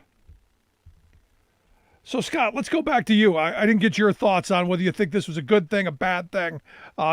Happy, not, where? Conference call this week. First of all, I'll just go ahead and say that the House is moving forward with investigations right now already. There's at least 2 that I know of that are ongoing for January 6th. On top of it, the options there's 4 different options that the speaker laid out for this week. For the upcoming weeks. And most of them, 3 of them are forming special committee or a subcommittee, something specific that's driven to January 6th. And the 4th option is for the Senate to vote again. And that was an interesting take of like, oh, you want to give them a chance to vote again. But I see the tactic there and the potential of, them. She's offering again and they're going to say no. She's like, well, you left me no choice. I mean, it's just like impeachment. It's just like, she's letting them walk into their own propeller. And that way it makes it less partisan. They're going to attack it anyways. They're going to go after anything anyways. I think that the deal that they reached for the commission was garbage. I think it was embarrassing and it was pathetic and I didn't like it at all. And the fact that they could investigate people like me in regards to, I don't know, Antifa or whatever made up boogeyman that they have of the day, that's just grotesque. I mean, we know that we're going to find out probably pretty soon the extent of spying on citizens like myself and others, people who are journalists have their hat on sometimes. So I would assume that, Sarah probably was spied on, as was I and Grant and you, Rick. And anyways, long story short, I think that these I know that these investigations in the House are going to move forward and there will be some sort of committee, no matter what, with a commission or not. There will be something that is driven towards that. This is not going to be a one kind of thing. This is going to be the DOJ working on its own with the FBI. You got to think about also, January 6th is not over with, and it's not going to be over with till at least the end of next year, if not longer, because some of these people are going to go to trial. They want to make examples out of them. We have not found the pipe bomber yet. We have not found some of the other people, a few dozen, I think. But hundreds of people are going to prison, and that is not a small feat. Some people may get deals, but the long story short is we're also going to have a lot of these people come in and testify in front of Congress, and they're going to have to talk about, and I'm talking about people who were insurrectionists, people who may have gotten out of it, and like a Michael Cohen sort of situation where there's no win-win. It's not like a Republican can ask them questions to the shaman guy, like they're going to implicate themselves in other crimes if they do that. So I think that they don't understand the gravity of it. They also don't understand that they're completely outnumbered by the American people and in Congress. So it's kind of laughable. But again, we are still getting our footing of being in leadership and not in resistance. And that is a huge divide. And so it's taken us some time after the terrorist attack on the Capitol to really rebuild. And I think you're going to start to see a massive shift this week. I hope so, because I'm of the mindset we got to get this moving, because the more the right is able to soften the narrative, and it was just an ordinary day, these people were patriots, that kind of nonsense, the more we get away from the reality of who these people actually were. And the story that came out today is one of the Trumpites there on January 6th, this guy named Shane McHugh from California, who was yelling, you're protecting communists to the police. I'd be shaking in my S boots if I were you too. There's the Second Amendment behind us. And my favorite one is, you guys are protecting pedophiles. Yeah. Coming from a guy who is a pedophile, because he was arrested years before for having sex with a 14-year-old girl, pled guilty to it, did time in jail, but there he is pointing out that to these cops. It's incredible to me. And Sarah, you've done an incredible report on some of the things that were said to those cops, and this kind of trash from the guy with the megaphone. Those are stories I think we have to hear as well. Yeah, absolutely. What we've had so far are pretty much like 2 or 3 members of the Capitol Police and the DC Metro cops who've been willing to come forward and talk about what their experience is like. Michael Finlan was one of the guys who has been on CNN with Don Lemon and gets really emotional whenever he talks about how scared he was. Officer Dunn was another one. And now we're finally getting a couple more of those. There was one guy who served, who went to the Iraq War in 2003, who was an Army Ranger, and talked about how it was more terrifying to him to be at the Capitol than it was in Iraq and fighting in Iraq. And he had all of these people that were screaming at him, basically saw him as a brown guy, and were asking him where he was from and if he's really an American. And he's like, I was beaten with a pole holding the American flag that I just fought and risked my life for. And the stories for some of these are just terrifying. I don't understand how Republicans think that they're going to be able to get away from that becoming the narrative. And I think the more police officers that can come forward and talk about their experience and express their anger because Republicans are unwilling to investigate the people who attacked them, I think the better it will be for Democrats. Yeah, and the more of these stories that come out, especially the police, because I'm told that the Republicans are the back the blue people, except during insurrection. Brett, your thoughts?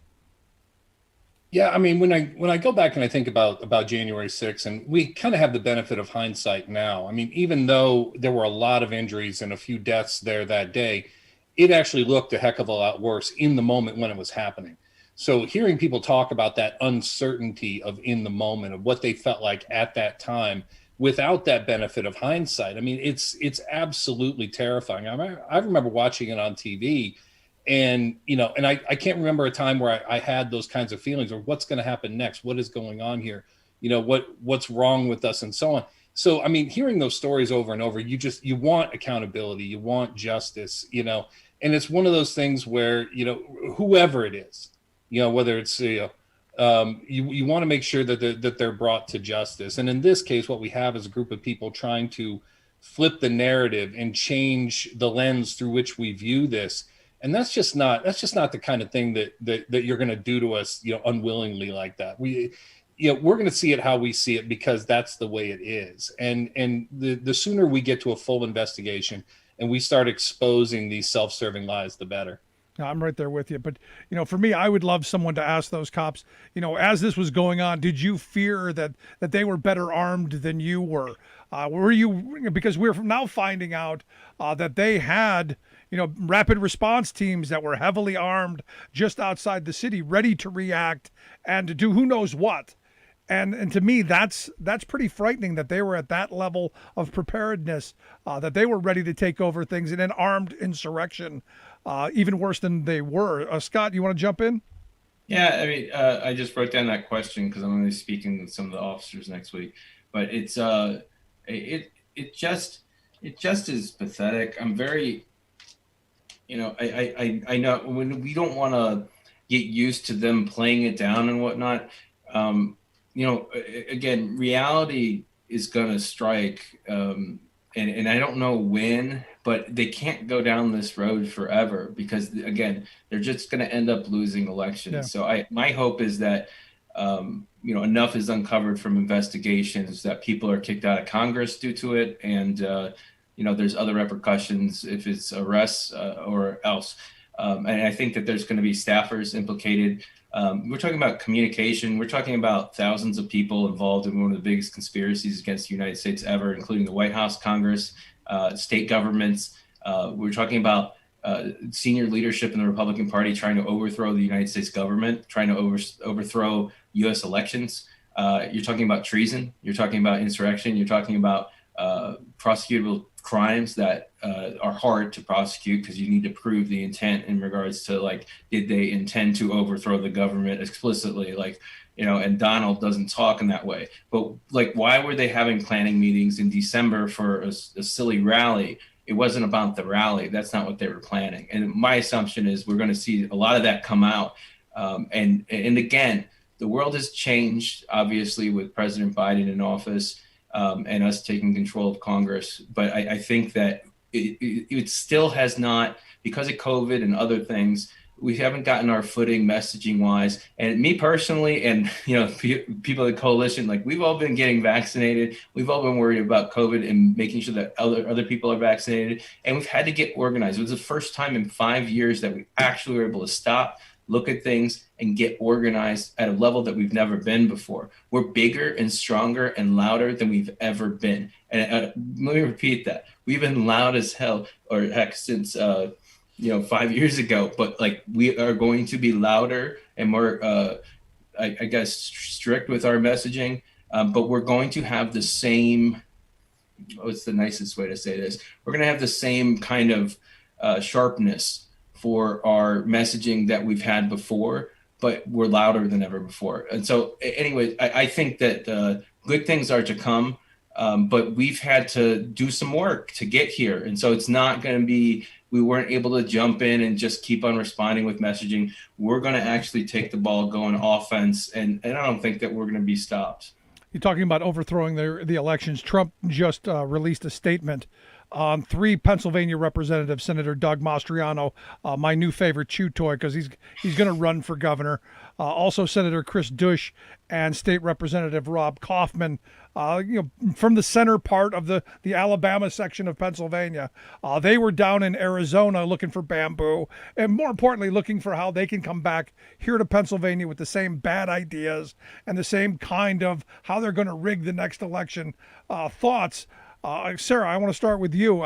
This is the kind of thing to me that's kind of scary, the coordination that's going on with these right-wing nut jobs on how they're planning to usurp the next election, to steal the next election. Do you share that thought? I think that this is not just about ways to steal the next election. It's also about they're trying to do their own recounts and their own audits to what Arizona did now. And I think that they will find a lot of resistance especially in states where they don't have a Republican legislature and a Republican Senate and a Republican governor and, all of these Republicans to give them cover. In a state like Pennsylvania, you've got some Democrats who are going to be willing to stand up and go, no. And you also have states that have completely different election laws. So I don't know that they necessarily that they're thinking about. They're just basically looking at what's happening in Arizona and thinking how they can replicate it. And I think they're going to run into a lot of legal pushback for that. So good luck. Yeah, here in Pennsylvania, you've got a Democratic governor, a heavily Republican legislature, and that's what they're running on. They're running on getting rid of the Democratic governor in 2022 and installing someone like Mastriano, which is why I found it interesting that he went on the bamboo scavenger hunt down to Arizona to maybe come up with some ideas or some bad ideas here. Because as soon as Republicans get the governor's mansion here in Pennsylvania, we're really going to be Alabama. Real quick, Brett, your thought? Yeah, I think what we're seeing here, both in the response to the commission and then the response to these fake election audits and things like that, is we're seeing Republicans really try to test one of their greatest tools. Like we all learned what gaslighting was over the past 4 years, but what we're learning is just how far they can push this tool of repetition that they have. Like basically, what happens is they choose a position and then they repeat it. And they repeat it everywhere, and they repeat it from top to bottom, and everyone says it. And the only problem is the thing that they're saying is getting more and more and more ridiculous every minute. So it doesn't matter how many times you tell me the sky is green, I can still look up and see that it isn't. And I think that's what's happening here is they've pushed it as far as it can go, and the repetition just isn't working anymore. You can call the insurrectionists patriots all you want, but we can just go to the tape. You can say the election was rigged all you want, but we can just go to the election results and see that in the court results and all these things and see that it wasn't. So what's happening is their favorite tool is finally running into a wall. Yeah, there you go. Let's take a quick break. Right back with our all-star panel of Brett Pransky, the professor, Scott Dworkin from the Democratic Coalition, and RawStory's Sarah Burris. Right back after this. Stick around. Remembering that united we bargain, divided we beg. Rick Smith.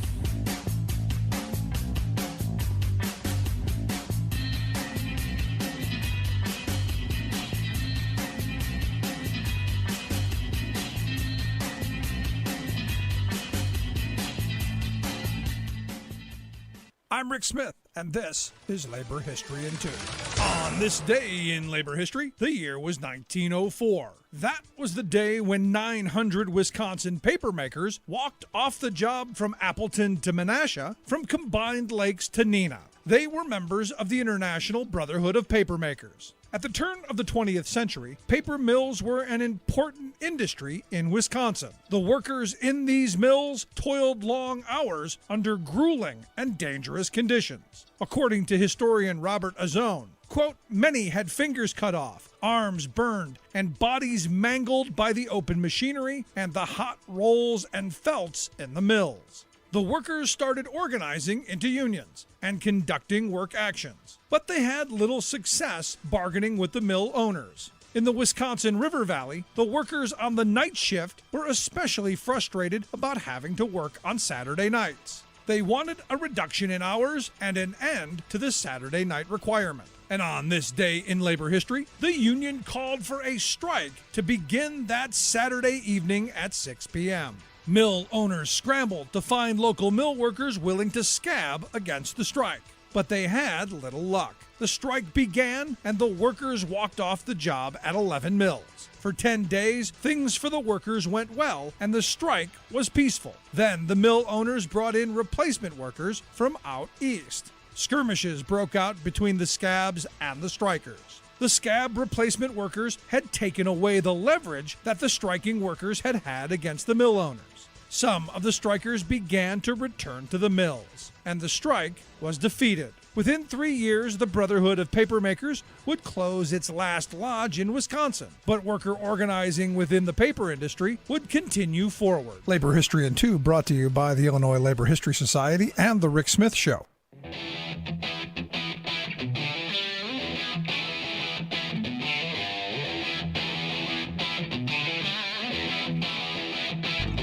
Welcome back to the Rick Smith Show. Now, here is Rick Smith. So not really a good week for Donald Trump, as I guess the whole conspiracy theory of he's going to be reinstalled in August has come, I guess, or the MyPillow guy's taking credit for it. So when you're getting your political future read by the MyPillow guy, you got real problems. But also, this week it came out that he's got a 2-year sentence in Facebook jail. So no Trump on the Facebooks for at least 2 years. Here to share some thoughts on it. This is a good thing. Is this right? Should he have to serve time in the Facebook jail and in social media jail? Our all-star panel, Scott Dworkin of the Democratic Coalition, the Professor Brett Paransky, and Sarah Burris from RawStory. Sarah, let's start with you. Does he deserve 2 years in Facebook prison? He deserves much longer than 2 years in Facebook prison. He needs to be kicked off of Facebook. Anytime somebody uses Facebook to attempt an insurrection or attempt a coup in the United States, I think that pretty much warrants being able to lose your privileges. But I don't know, maybe with jail, he can sit there and think about what he's done. I just have no hope that that'll actually happen. Yeah. Well, the blog went down. So, yeah, I guess the last hope was getting back on Facebook. Anybody want to throw a shot at the blog? Well, let's just say the blog. Let's say I'd enjoy the blog with a Trump steak and some nice Trump vodka if those two companies weren't bankrupt as well. Right, and he can't. I guess like even revive a blog. So how is he going to revive his career? I mean, it's very simple. People aren't reading it. These people don't care because he's irrelevant.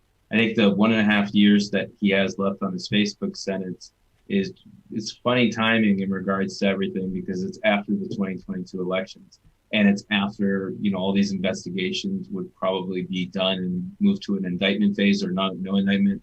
And so it's going to be interesting. My guess is that at the end of that 2-year ban, he'll be so irrelevant that they'll just remove him from the platform and kind of not really make a big deal about it.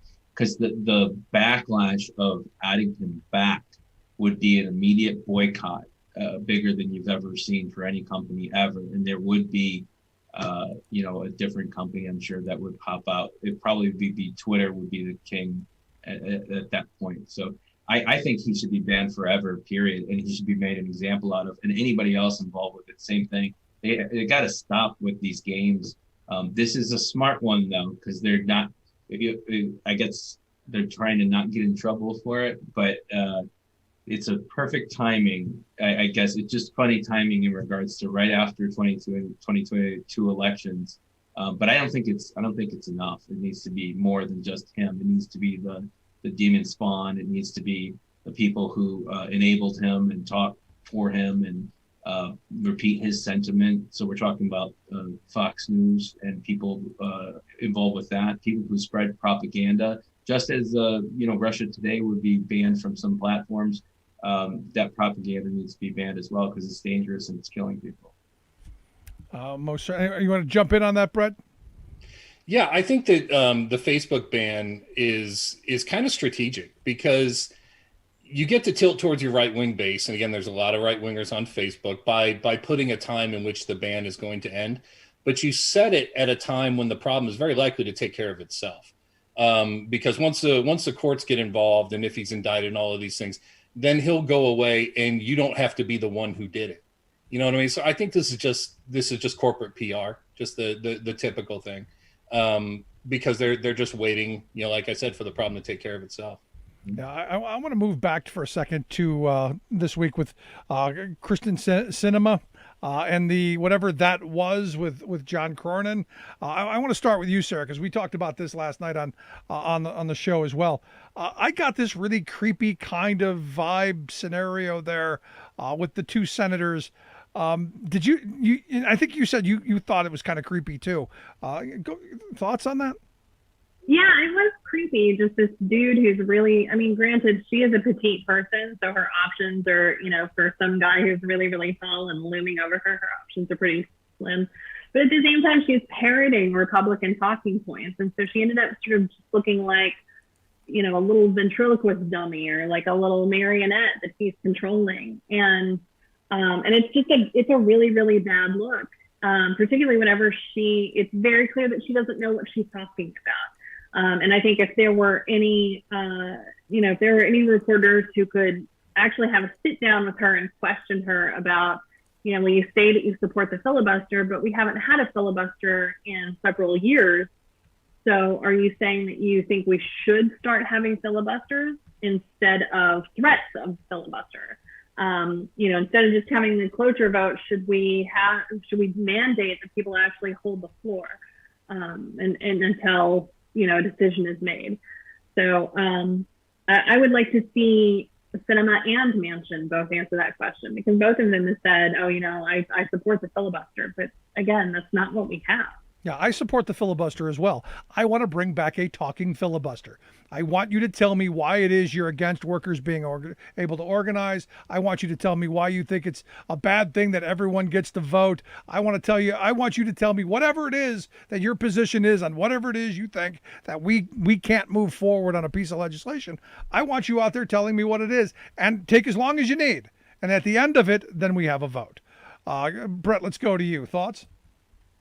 Yeah, on the Sinema statement the other day, it just, I kind of got the same kind of creepy vibe from it. But what I saw even larger than that was when you listen to her and what she says. One, it comes across someone who doesn't truly understand the issue, but it also sounds like someone who's really trying their best to deliver their lines. I mean, it really felt pressed. It really felt like there was some PR person somewhere who put those specific lines in her head, and she was having a hard time delivering them, and she was having a hard time fitting them into the conversation, in context. And it came off really, really odd and strange. It didn't sound anything like I would expect a Democratic senator to sound. Yeah, and for those who don't know, the Arizona senator was asked about the filibuster, and she said it's a tool that protects the democracy of our nation, rather than allowing our country to ricochet wildly every 2 to 4 years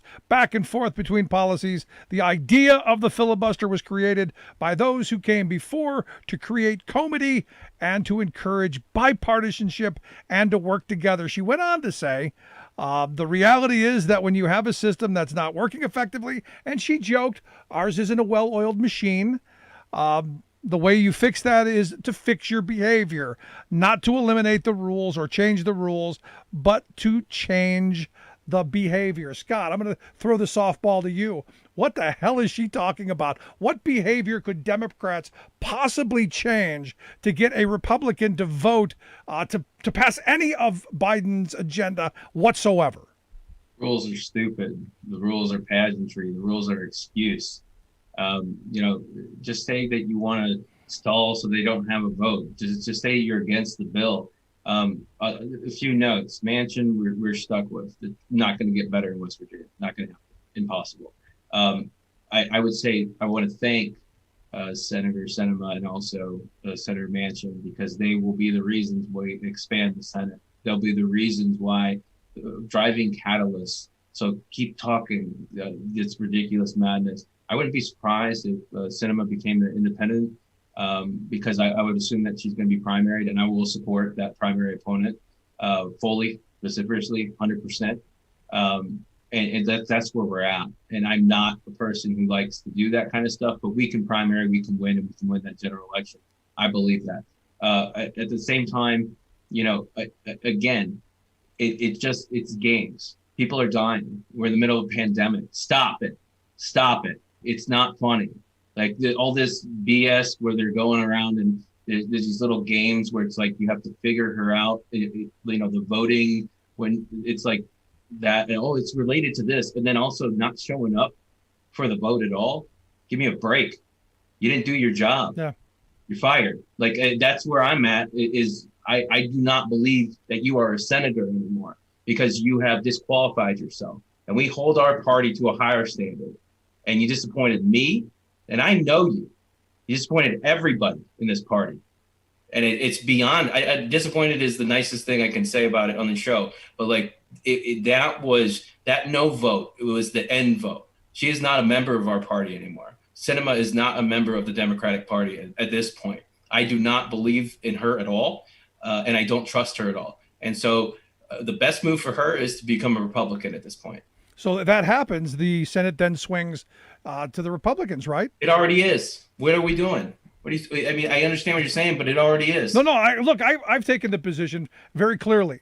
I don't care at this point. Manchin is as bad as he's going to be. Sinema could become a Republican. I'll let McConnell take over because nothing's getting done anyway. I don't want to go into the midterm elections with people going, hey, you controlled the House and the Senate and the White House, and you got nothing done. At this point, if we're going to get nothing done, we need an excuse for it. She won't switch party. Like, I don't want to freak people out. That's not going to happen. But like, it's a better option at this point because the outlook is bleak, because the people that I'm talking about that want to primary her are legit. And there are party people, let's say, that are on board with it fully. This is not fun and games. Like, people are dying because of her, like, directly. Okay? That's where we're at. If she wants to be blamed for all of that, then good for you. That's your legacy. That's what you'll be known for forever. And you'll be linked to Trump as well forever as one of his biggest supporters. Sarah, you want to jump in on that? Yeah, one of his biggest enablers. For somebody who's not up for re-election for a little bit, it surprises me because she's going to have to end up getting all of her money from corporate PACs and people like that, because there's no way she's ever going to be able to make any fundraising off of Democrats. Like, there are no small donors that are going to jump in and be like, oh, I'm going to have, rally everybody I know on Facebook to give me $5. Like, that's never, ever going to happen for her. And that's a problem for somebody who's running for a U.S. Senate seat. And I'm glad to hear that there are people that want to primary her. But I agree, like, we have no excuse if we get to the midterms and you have two Democrats who are unwilling to govern, to enable governing. And if she is going to obstruct that, then she shouldn't be a part of our party. And I think that our caucus, the Senate caucus, should actually stand up and say, you know what, you are making things worse for us, and you need to go. And maybe that would be something that would sort of, snap her back into reality. Because this is not acceptable. No, this is where I took the position of this is a failure of Schumer and the leadership to hold people accountable.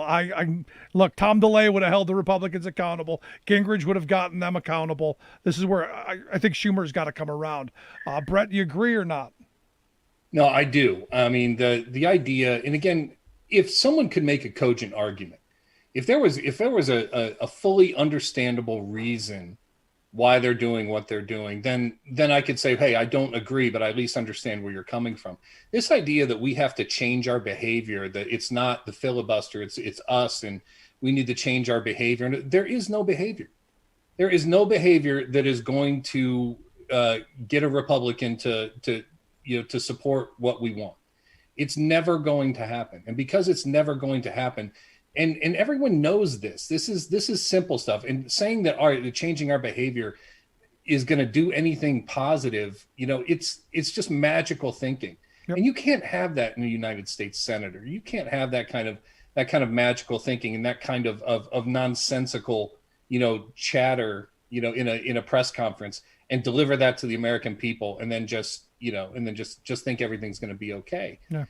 And it's just not what we're not going to accept it. And so, while I don't necessarily think that she should or even could, move parties or switch parties and anything like that, it's safe to say that she would do less damage as a Republican than she does as a Democrat. Or just as an independent. I would say too, what makes more sense in terms of changing the behavior of the entire Republican caucus, or changing the behavior of Kristen Sinema? That seems a lot easier to me. So maybe that is her message to us, is that we should be working on changing her behavior. There you go. That's where I go. I want to get into the infrastructure thing, because this to me is a big thing. This is what I think Biden needs more than anything to get us, something into the next election. But Republicans, again, have shot down any any overtures that Biden has made to come down in his numbers. In fact, he's come down on the tax, on the minimum tax for corporations. They want no taxes for corporations. Scott, is there any way that we see an infrastructure bill, given the fact that Joe Manchin has already come out and said it's got to be bipartisan? Yeah. I mean, I remember the rubber band theory that I had of Republicans going so far to the right of negotiating everything like that. Biden is presenting a really progressive, large infrastructure bill, and it's impressive to me. But I think he knows that it's going to be negotiated down, and so he has room to spare. Right. And Manchin can play his little game and whatnot. I think overall, it's going to pass and it's going to do fine. There'll be some drama with it, but they'll work out a deal. Everybody wants to get it done. The one thing that will stall it is these Republican talking points of like, well, the roads and bridges, that's the infrastructure, but I'm not going to do internets and it's like, what are you talking about? Infrastructure is anything that helps build us as a country, and if you can have that, whether it's green jobs or whether it's internet related, building out internet in rural communities. I mean, there's so much opportunity here. We need to have jobs here in America, and for us to do that, we need to actually have some kind of brain going about it and realizing that the internet is actually part of our infrastructure. There you go. Brett, wanted to get your thoughts, because Biden has proposed this idea of a 15% minimum tax. He had originally wanted to raise it up higher, I think back to 28%. Manchin has a no-go on that. Republicans we want no taxes. He's like 15%. They won't not even that is something the Republicans will agree to. Thoughts? Well, I mean, I'm not sure what the number is going to end up being, but we have to settle on something, because infrastructure is, it's a flashing red light. It's a must. It's something we absolutely have to have. I mean, now, when I was a small kid, I had a father who traveled around the world, and one of his stays was in Soviet Russia.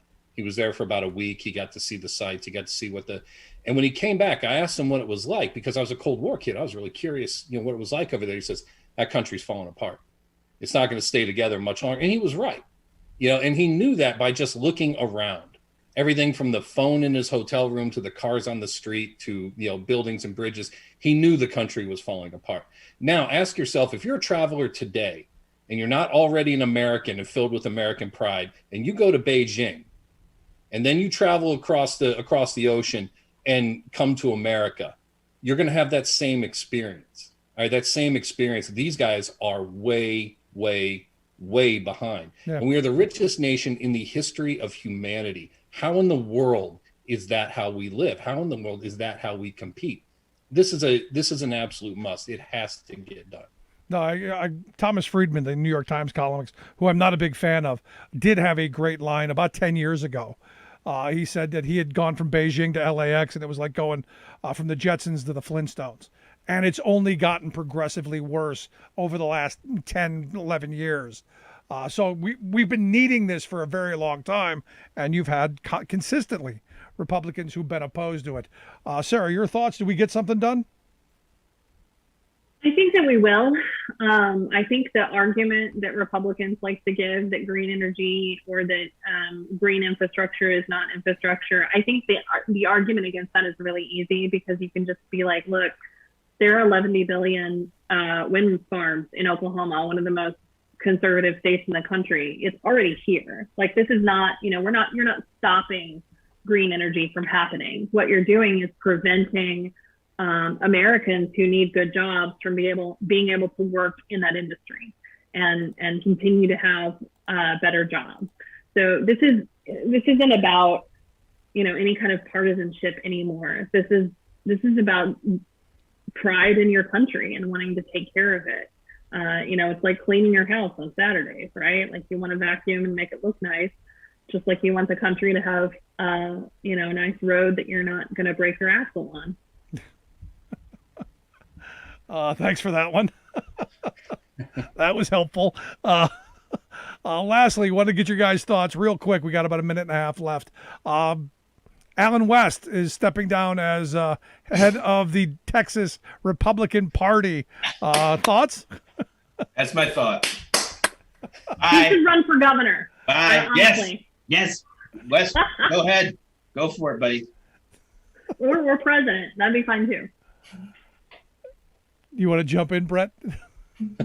Well, Alan West, any sentence that contains the words Alan West is going to be chock full of humor. So, I mean, there's a reason why everybody's kind of chuckling here. I mean, you know, he's stepping down. I didn't know he had a role. You know, I thought he was comic relief. I thought he was the guy you brought in the room, you know, when there was nothing else to talk about, just to insert some crazy so that we could have something to chat about. I didn't realize he had an actual position of responsibility. The fact he does is a little scary, and you know, and hopefully his stepping down is, you know, so he can get some help. Yeah, for me, I look at it this way: the Republican Party is so bad, especially in Texas, that they had to import someone from Florida to make their party even worse. Wow. But hey, you know, what more do we expect from them? I'm looking forward to next week's, I'm sure lots on the horizon for the wing nuttery and Q kookery. But guys, I appreciate you taking time for us. Thanks so much. Get vaccinated. Thanks for having us. Good stuff. Our good friend Scott Dworkin of the Democratic Coalition. Make sure check out the work that he does. Sarah Burris over at RawStory, rawstory.com. And of course, our very own, the Professor Brett Pransky, does great work here. If you missed any part of today's program, thericksmithshow.com. That's where you go to get the podcast, the Rick Smith Show app on the smartphone. Take the program on the go wherever you go. And as always, you can email me, Rick at thericksmithshow.com. If you got a story, a thought, a question, comment, something you want to throw at the panel, by all means, shoot me an email and we will get it to our all-star panel. Thanks so much for being here. We'll see you back here next time. You've been listening to The Rick Smith Show. Email Rick at rick@thericksmithshow.com.